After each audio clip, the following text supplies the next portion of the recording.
Почнувајќи од 1994 година, Генералното собрание на Обединетите нации го одбележува 17 јуни како Светски ден за борба против опустинувањето и сушата, со цел да го насочи вниманието на светската јавност кон овие појави, како и подигнување на јавната свест по ова прашање. Но и спроведување на она Конвенција на Обединетите нации токму за борба против сушата и опустинувањето во земјите кои што се соочуваат со сериозен проблем од ваков размер, а особено Африка. УНЕСКО предупредува дека 1/3 од земјите во светот е под сериозна закана од суша. Зошто е важен овој ден за одбележување? Дали полека стануваме свесни за климатските промени и кои се последиците кои што тие ги носат со себе? Може ли воопшто да се влијае на појавите како што е сушата? За овие прашања утринава разговараме со професор доктор Михаил Гаревски, директор на Институтот за сизмички отпорни градби и климатски промени. Добро утро и добро ни дојдовте. Благодарам што прифативте поканата да говорите за Македонија наутро на еден вака значаен ден. Така како што сами рековте, значи денес е светски ден на сушата и главна цел е да се развие свесноста кај граѓаните кои што и они релативно можат на некој начин да влијаат за сушата. Кога се зборува за сушата, неизбежно е и да се каже дека заради климатските промени кои што насадуваат заради зголемување на стакленичките гасови, дека се очекува негде овие суши, така наречени екстремни појави, да се зголемат негде повеќе од 25%. Генерално, треба да се каже дека практично класификацијата на сушите има 4 класификации на суши, односно така наречена метеоролошка суша, потоа хидролошка суша, постои така наречена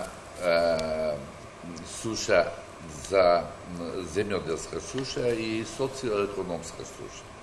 Сите овие суши на некој начин, последните суши, класификација на сушите се поврзани на некој начин со метеоролошката суша, која што се дефинира како значајна редукција на врнежите. И како што сами рековте, највеќе е афектирана секоја скоро Африка. Сушите може да трајат од неколку недели па до цели децени. Сушите може да трајат и по 10-15 години и таквите долги суши повлекуваат многу големи консеквенции. Дури може да се каже заради недостакот на храна, особено тоа е карактеристично за Африка, дојде до миграција на цели огромен број на жители. Но, може да се каже дека сушите не се карактеристични само за афричкиот регион. Имаше многу долга суша во Калифорнија, неодамна. Позната е огромната суша во Аустралија, каде што како резултат на оваа долгогодишна, како резултат на немање доволно врнежи, повторно сушите предизвикалат и така наречени големи шумски пожари. Знаеме дека со милиони животни беа изгорени во овие пожари.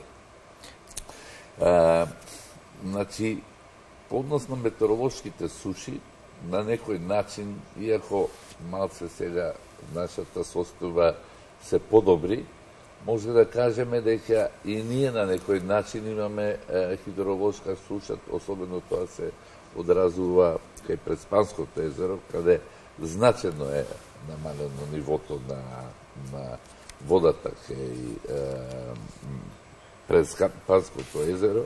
Истото се однесува и на површинските води и индиректно преку намалувањето на врнежите ние имаме и така наречени тие земјоделски суши, каде што влажноста на земјата за растење на растенијата драстично се намалува производството на храна и последната класификација на сушите која што е во светот е кога ние како граѓани трошиме повеќе вода отколку што има снабдевање.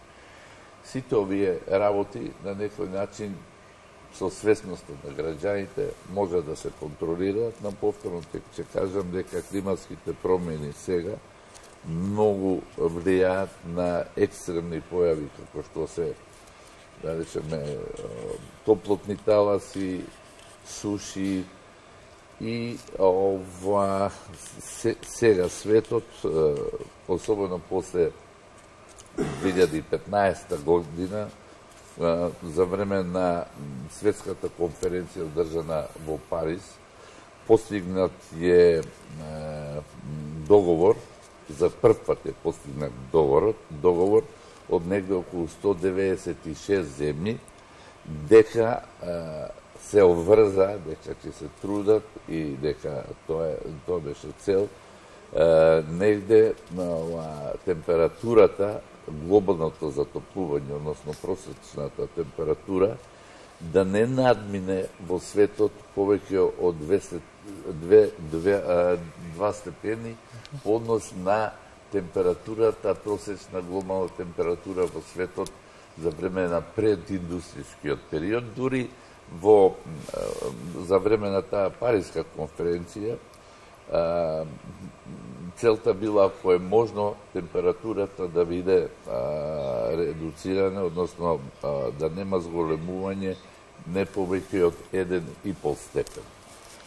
Тоа се случи за прв пат во историјата на човештвото, каде се свати дека секоја земја мора да учествува во доприносот на незголемување на глобалната температура, а најповеќе може да се допринесе со користење на така обновливи извори на енергија, односно извори кои што практично го сведуваат производството на CO2, кој што е главен и најлош стакленички газ, кој што зголемува температурата.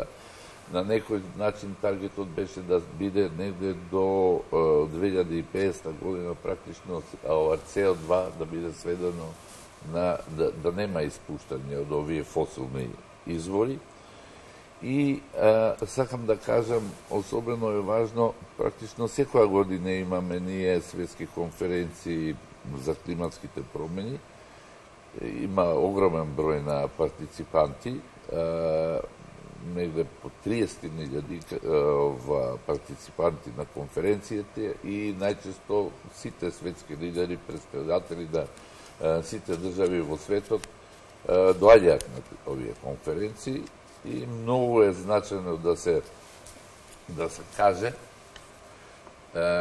дека контролен начин на како земјите ги применуваат овие за тоа што се обврзале се случува на секој 5 години, така да во 2021 година во Глазго е одржана една конференција, така наречена COP26, каде што е констатирано дека не е баш така задоволнително, дека земјите не се придржуваат и дека постои ризик температурата глобалната температура да се качи повеќе од 2 степени, што значи дека таргетот од 2015 не би можел да биде постигнат.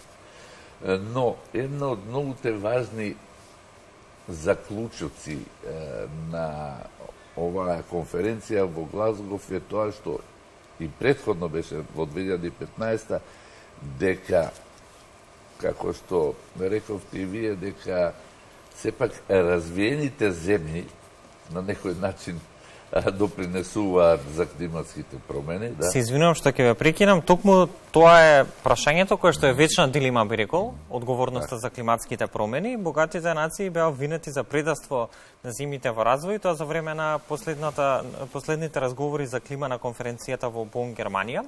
Оние кои што се земји во развој тврдат дека климатските промени кои што ги доживуваат всушност се предизвикани од историски високи емисии на јаглерод диоксид кои што потекнуваат од богатите земји. тврдат дека токму Европа и САД сега имаат одговорност да им платат токму за овие претрпени штети и загуби. И велат дека климатските влијанија се огромни врз нивните земји, а тие имаат помал финансиски капацитет за да се справат со истите. Во едно такво расположение на глобален план гледано, има ли простор за заедничка акција против климатските промени? Нешто што ќе биде навистина одржливо на долг рок? Апсолутно, и тоа е целта, бидејќи светот свати дека не може парцијално да се влие на климатските промени, односно да се намалат, да се редуцира зголемувањето на температурата. Тоа треба да биде труд на сите земји, токму поради тоа беше подпишан овој Париски договор, но како што рековте и самите вие, значи број еден кој што потрошуваш на фосилни горива, односно број еден држава која го зголемува нивото на јаглен диоксид, кој што е на рекордно ниво од постоењето, да речеме, на земјината топка на некој начин е Кина, одма после тоа доаѓа со Соединетите Американски држави, потоа доаѓа Индија и нормално доаѓа и на некој начин доаѓаше Европа, така да уште за време на Париската конференција овие богати земји се договорија и се сложија дека секоја година на земјите во развој, кои што се највише афектирани, а практично најмалку биле придонесуваат за зголемување на оваа глобална температура, дека секоја година би требало негде по 100 милиарди долара да се дава донација на неразвиете земји за справување со климатските промени, за намалување на редукција на CO2 и направена е, како што реков, во Глазгоу уште една контрола и констатирано е дека отприлike се придржува на тоа, негде по 80 милиарди долари годишно се дава на неразвиените земји, но сега се сака дека тој таргет на 100 милиарди долара годишно за неразвиените земји ќе се постигне негде во 2023 година. Ниту Македонија не е одмината од појавата на суша и пустинување. Так. Има ли земјава национален план за прилагодување кон овие нови услови од климатската криза која што е актуелна последниве години? Па знаете што, Министерството за човечко околина превзема некои мерки.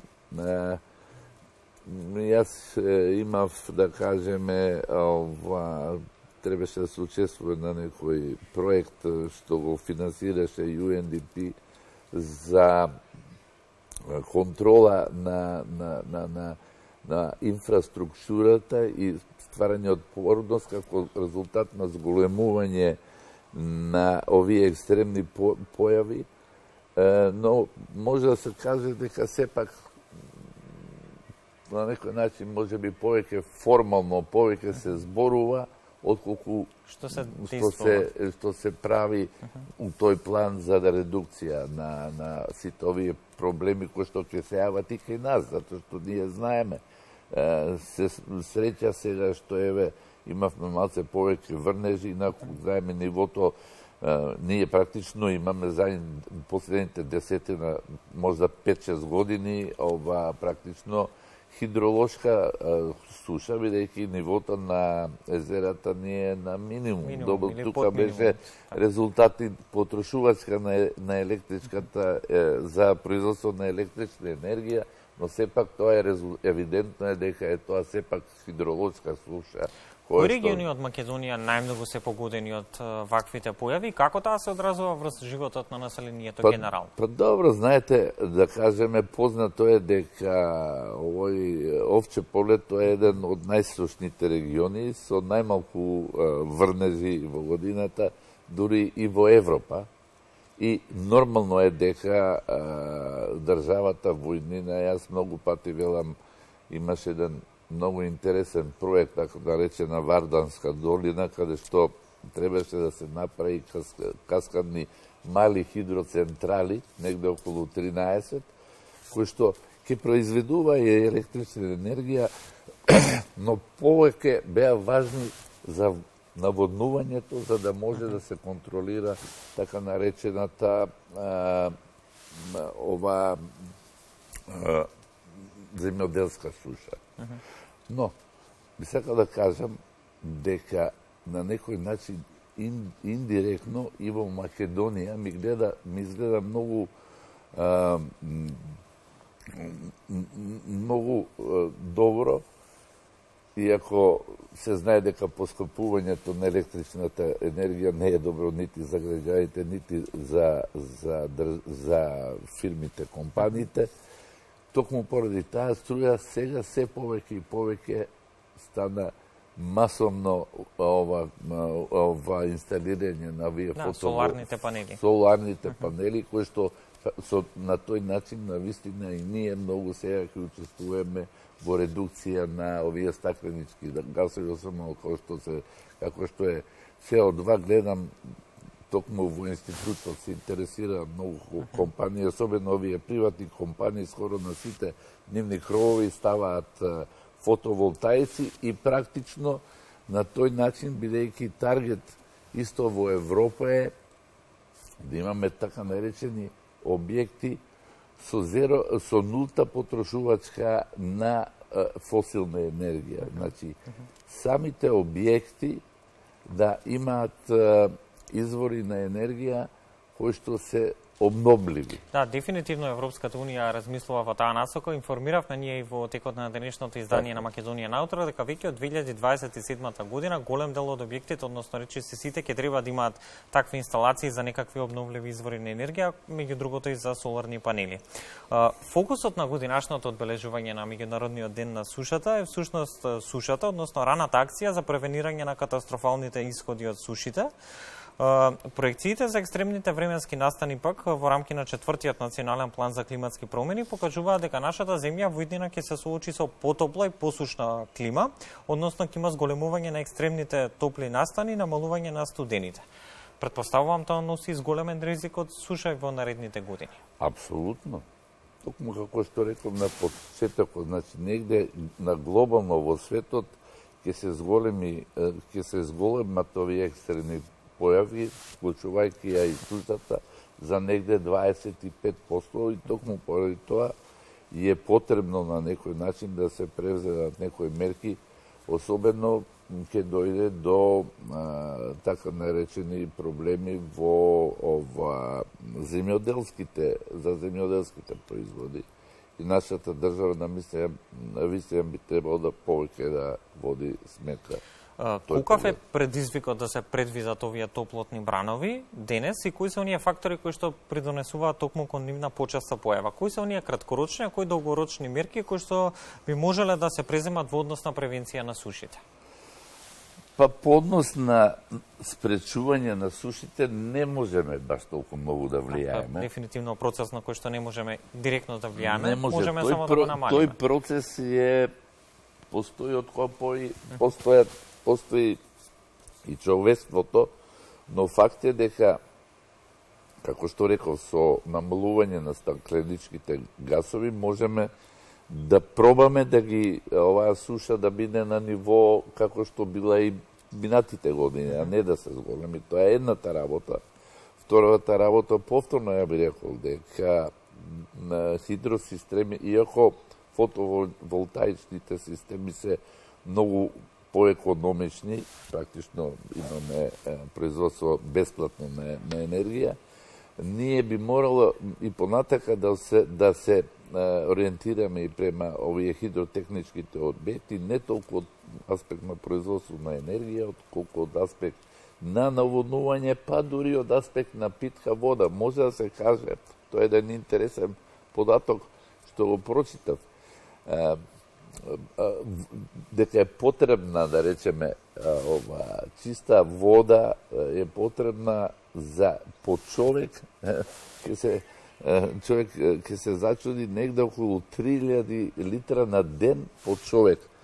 Ама тоа се мисли дека за производство на храната за еден жител е потребно 3 литра вода, што е огромно количество. И затоа мора да се води многу сметка како ќе се зачуваат како ќе се зачува водата во Македонија. За среќа ние овој дел на благодарение на Шара го имаме изворот кој што се уште е на едно добро ниво. Нивото на подземните води во Скопје не варираат многу, нели граѓаните стално викаат дека Скопската котлина лежи на езеро. Има вистина во тоа дека на секаде нивото на подземната вода е негде помеѓу 3-5 метра, така да од тој аспект Скопската котлина е добра, но други региони, како што реков, оној Свети Николскиот регион, како што рековме, тоа е веќе еколошка катастрофа е со езерото Преспа. Може би треба да се види, да се превземат мерки некои слични како што се случи тоа со Доеранското езеро, бидејќи тоа е од повеќе аспекти природниот ресурс. Професор Гаревски, благодарам за одвоеното време и за прифатената покана да говорите за Македонија наутро, за сите овие пораки кои што утринава ги упативте токму до македонската јавност по повод светскиот ден против сушата и опустинувањето, и уште еднаш ќе констатираме дека потребна ни е заедничка акција со цел намалување на последиците од климатските промени, бидејќи во секој случај она што го правиме денес ќе одреди нашата иднина. Апсолутно, и јас благодарам на поканата, и секојаш ми е драго да доаѓам овде и знам дека сум чест гостин кај вас. Ќе ги следиме сите ваши активности, со сите она што ќе биде ново, ќе ви имаме повторно во утринската програма. Благодарам на поканата уште еднаш. Благодарам уште еднаш.